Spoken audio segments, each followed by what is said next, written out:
This is how we made The Sound of Violet Day 3. The last scene before this was you waiting for the car for an uncomfortably long time.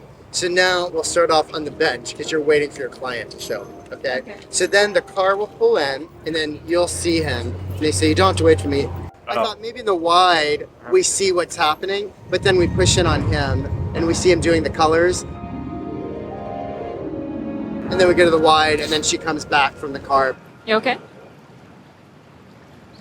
Just listening to the colors of the bridge. Some of the senses in my brain are mixed up. It's called synesthesia.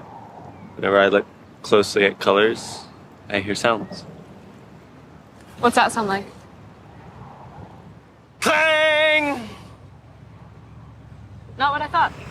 Okay, guys.